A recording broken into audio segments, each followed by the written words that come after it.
अब देखते हैं क्लाइमेट यानी कि जलवायु। तो बच्चों, क्या आपको लगता है इस पूरे वर्ल्ड में जितने भी देश हैं, एशियन, यूरोपियन, टोटल देश जितने भी हैं, हर जगह का मौसम एक जैसा होगा?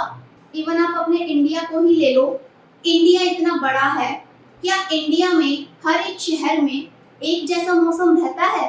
आंसर आप जानते हैं, नहीं। यानी कि हर जगह का मौसम अलग अलग होता है।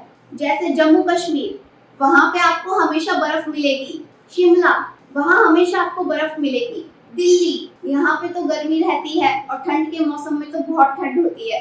साउथ में आप चले जाओ, साउथ में बहुत गर्मी होती है, साउथ इंडिया में इवन इतनी गर्मी कि वहाँ के लोगों की स्किन तक ब्लैक रहती है। आप जयपुर चले जाइए, वहाँ का रेगिस्तान घूमिए, कितनी गर्मी होगी वहाँ।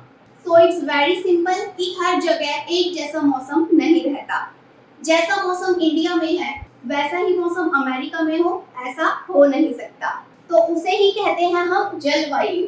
काफी बच्चे जब क्लाइमेट टॉपिक पढ़ते हैं ना, तो उन्हें ग्लोब दिखाया जाता है और ग्लोब में equator, Tropic of Cancer, Tropic of Capricorn, ये सारी रेखाएं पढ़ाई जाती हैं। सन का इफेक्ट पढ़ाया जाता है कि सन का इफेक्ट अलग अलग देश में अलग अलग जगह पड़ता है, जिसकी वजह से वहां का क्लाइमेट चेंज होता है। लेकिन मैं आपको कोई भी बुकिश लैंग्वेज में हार्ड तरीके से नहीं बताऊंगी। तो आप सिंपली समझिए, क्लाइमेट वेरीज लोकेशन, यानी कि ये लोकेशन को इफेक्ट करता है। हर एक जगह का वातावरण एक जैसा नहीं होता। जैसे इंडिया का वातावरण आपको पता ही है, यहाँ पे गर्मी भी आती है, सर्दी भी आती है, बारिश भी होती है, सारे सीजन यहाँ होते हैं। लेकिन अगर मैं बात करूँ अमेरिका, यहाँ का क्लाइमेट कैसा है? यहाँ का क्लाइमेट है कॉन्टिनेंटल, यानी कि मोस्टली यहाँ पर हमेशा पूरे साल सर्दी ही रहती है।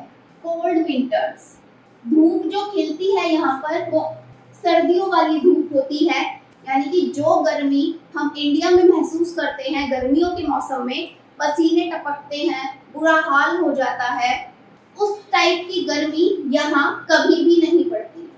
तो इसे बोलते हैं क्लाइमेट। अब आप नॉर्थ पोल और साउथ पोल का ही एग्जांपल ले लो। ग्लोब में आपने नॉर्थ पोल और साउथ पोल जरूर देखा होगा, और ये वो रीजन है जहाँ पे हमेशा बर्फ रहती है, यहाँ पे हमेशा आइस रहती है। और ये वो रीजन है जहाँ पे 6 महीने रात और 6 महीने दिन होता है। ऐसा क्यों?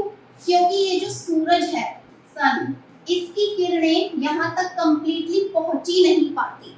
तो जब यहाँ पर कंप्लीटली सनलाइट आती ही नहीं है, तो यहाँ पे बर्फ इसलिए हमेशा जमी रहती है, और सूरज की किरणें यहाँ पे ना पहुंच पाने के कारण यहाँ 6 महीने दिन और 6 महीने रात रहता है। तो इसी को बोलते हैं हम क्लाइमेट। तो यानी कि नॉर्थ पोल और साउथ पोल का क्लाइमेट कैसा है? हमेशा बर्फीला है। इसके लिए एक पर्टिकुलर वर्ड होता है पोलर। ठीक है, तो हमारी पृथ्वी पर जितनी भी जगहें हैं, जितने भी देश हैं, तो वहां का क्लाइमेट सिर्फ और सिर्फ सनलाइट की वजह से इफेक्ट होता है। जिस देश में जिस भाग पर सनलाइट ज्यादा पड़ेगी वहां का क्लाइमेट थोड़ा गर्म होगा। जहां पे सनलाइट नॉर्मल पड़ेगी वहां का क्लाइमेट अलग होगा। जहां पे सनलाइट बिल्कुल भी नहीं पहुंच पाएगी वो हमेशा बर्फ से जमा रहेगा। तो पूरे वर्ल्ड का जो मौसम है अलग अलग है, उसे ही हम कहते हैं क्लाइमेट। अब बात करते हैं क्लाइमेट चेंज की, कि ये क्लाइमेट बदलता भी तो होगा, और जब बदलता है तो कब और क्या इफेक्ट लेकर आता है ये। तो बच्चों, क्लाइमेट का जो चेंजिंग टाइम होता है ये कब चेंज होता है? जब कोई बड़ी घटना घट जाए या कोई बड़ा डिजास्टर हो जाए। एग्जाम्पल के साथ समझाऊंगी। ये आपका बदलता है सदियों सदियों में, वेरी लॉन्ग टाइम, या फिर सालों साल, और अचानक से कोई डिजास्टर हो जाए तो ये महीने भर में भी बदल सकता है। ठीक है, सपोज करिए ये एक रेगिस्तान है, डेजर्ट। तो यहाँ पे अभी कैसा क्लाइमेट है?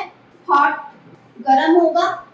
अब इस डेजर्ट में अभी यहाँ पर एक ज्वालामुखी भी है, वोल्केनो, और किसी रीजन की वजह से ये वोल्केनो फट गया, बूम, एक्सप्लोजन हो गया। अब इस वोल्केनो का जो लावा है वो बाहर आएगा और वो इस पूरे डेजर्ट में फैलेगा। यानी कि यहाँ का क्लाइमेट अब चेंज हो गया। पहले था हल्का गर्म जो नॉर्मली डिजर्ट में रहता है, अब हो गया ऐसा गर्म कि वहां कोई पैर भी नहीं रख सकता। तो ये क्या हुआ? Sudden change in climate. ठीक है, यानी कि 10-20 साल से ये रेगिस्तान ऐसी सूखा पड़ा था, अब अचानक से यहाँ एक विस्फोट होने के कारण यहाँ का क्लाइमेट चेंज हो गया। ठीक है, तो ये क्लाइमेट कभी भी चेंज हो सकता है किसी भी रीजन की वजह से, और ये हर रोज तो होता नहीं है। जैसे आज मंडे है तो मंडे को आज ये क्लाइमेट है, ट्यूसडे आ गया तो ट्यूसडे को दूसरा क्लाइमेट हो गया, ये ऐसे नहीं होता है। अब आप एग्जांपल लीजिए हिरोशिमा और नागासाकी का। ये दोनों जापान के शहर हैं जहां पर अमेरिका ने एटम बॉम्ब गिराया था, न्यूक्लियर बॉम्ब गिराया था, और उस बॉम्ब का इफेक्ट भी हम सबको पता है।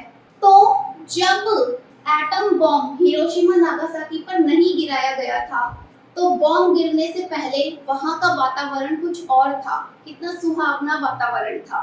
लेकिन जब से वहां पे वो बम गिरा है, वो बम फटा है, वहां का टेम्परेचर इतना ज्यादा हाई हो गया कि लोग जिंदा जल गए, लोगों के बाल तक जल गए, उनको स्किन प्रॉब्लम्स हो गई, वहां पे कुछ भी नहीं बचा।